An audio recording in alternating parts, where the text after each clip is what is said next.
আজকে ঝাটকা ভুনা নিয়ে আসলাম। একদম একটা ফাঁকিবাজি রেসিপি। ফাঁকিবাজি পদ্ধতিটাই শেখানোই আপনাদের আমার মেইন উদ্দেশ্য। সেজন্য আমি এই রেসিপিটা শেয়ার করতেছি।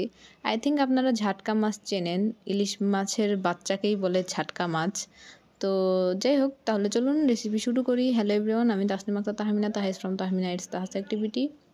আর এই জন্যই প্রথমে একটা প্যান গরম করে তার মধ্যে সামান্য কিছুটা তেল দিয়ে তার মধ্যে ২-৩টা পেঁয়াজ কুচি করে দিয়ে দেবেন।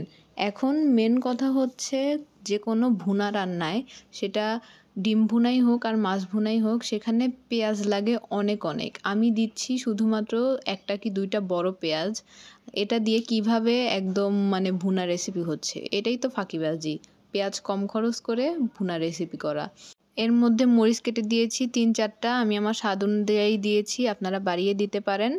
আর তারপরে একটু জিরা দিয়ে দিয়েছি, একদম আস্ত জিরা তেলের মধ্যে ভেজে নিয়েছি। আর এই বাটিতে আমি একটু সরিষার তেল ছিল, একটু ধনিয়া গুঁড়া ছিল, আর একটু মরিচের গুঁড়া ছিল। ও হ্যাঁ, সামান্য লবণও ছিল এর মধ্যে। এই মিশ্রণটা আমি তৈরি করে দেখাতে পারিনি, কারণ এটা আমি আসলে মূলত ফল মাখানোর জন্য ইউজ করেছিলাম। তো জিনিসটা ওয়েস্ট হতো কোনো দরকার আছে? এই জন্য এটা তরকারিতে দিয়ে দিলাম, একদম কাজে লেগে গেল। তো যাই হোক, বলেই তো দিলাম, যেভাবে হলুদের গুঁড়া দিয়েছি সেভাবে মরিচের গুঁড়া, লবণ আর সরিষার তেল দিলে দিতে পারেন, না দিলে সমস্যা নেই। এগুলো দিয়ে তারপরে নেড়েচেড়ে নিবেন। মশলাটাকে একটু সামান্য পানি দিয়ে কষিয়ে নিয়েছি। কষিয়ে নেওয়ার পরে এই জিনিসটা দিলাম, দেখলেন, আলু। এইটাই হচ্ছে মেন ফাঁকিবাজি ইনগ্রিডিয়েন্টস। এখানে ঝুরি ঝুরি করে আলু কেটে নিয়েছি। এখন সেটাকে ভালো করে মশলার সাথে মাখিয়ে কষিয়ে নেব এবং সিদ্ধ করে নেব। তাড়াতাড়ি যেন সিদ্ধ হয়, এজন্য আমি এটাকে এখন ঢাকা দিয়ে দিচ্ছি। এবং সিদ্ধ হয়ে যাওয়ার পরে দেখবেন কিছুটা পানি পানি হয়ে গেছে। তাছাড়াও মাংস কষার সময় যখন আমি একটু পানি দিয়েছিলাম, সেই পানিটা কিছুটা হলেও আছে। তো যাই হোক, এখানে কেটে রাখা ঝাটকা মাছ দিয়ে দিচ্ছি। মাছটাকে আমি সামান্য লবণ দিয়ে মাখিয়ে রেখেছিলাম, সেটাই আমি দিয়ে দিচ্ছি। আপনারা যদি খুব বেশি লবণ দিয়ে মাখিয়ে রাখেন, তাহলে সেটাকে অবশ্যই দেওয়ার আগে একবার হলেও ধুয়ে নেবেন। অনেকে আছে অনেক লবণ দিয়ে মেখে রেখে সেটাকে ফ্রিজে স্টোর করে। তো অবশ্যই বের করার পরে সেই লবণটাকে ধুয়ে নিতে হবে, পানিতে ভালো করে ধুয়ে নিয়ে তারপরে এটাকে রান্নাতে ইউজ করতে হবে, নাহলে সেই মাছ নোনতার জন্য খাওয়া যাবে না।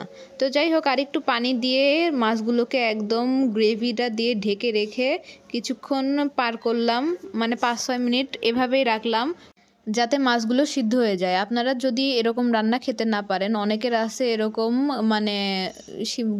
গ্রেভিতে সিদ্ধ করে নেওয়া মাছগুলো খেতে পারে না, তাদের কাছে মনে হয় এই জিনিসটা কাঁচা, কিন্তু আসলে কাঁচা তো থাকে না।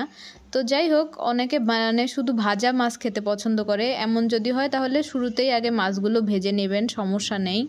আমার আবার বেশি করে কড়া ভাজা মাছ তরকারিতে দিয়ে খেতে ভালো লাগে না। সেটাকে মনে হয় যে ভাজা মাছ কেন আবার তরকারিতে গিয়েছে, এটা শুধু ভাজা মাছ হিসেবেই খাইলে ভালো হতো। যদি কোনো ভাজা মাছ আমি তরকারিতে দিয়ে খাই, তাহলেও আমি একটু ভেজে নেই, বেশি ভাজি না।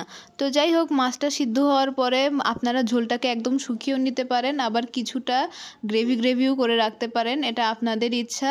দেন এটাকে নামিয়ে নেবেন, তাহলেই হয়ে যাবে। আর লবণের ব্যাপারটা, গ্রেভিতেও তো লবণ দিয়েছি, মশলা মাখানোর মধ্যে লবণ ছিল, আর মাছে আলাদা লবণ দিয়েছি, তাই আর দরকার হয়নি। তো দ্যাটস ইট। আশা করি আপনাদের ভালো লেগেছে। আল্লাহ হাফেজ।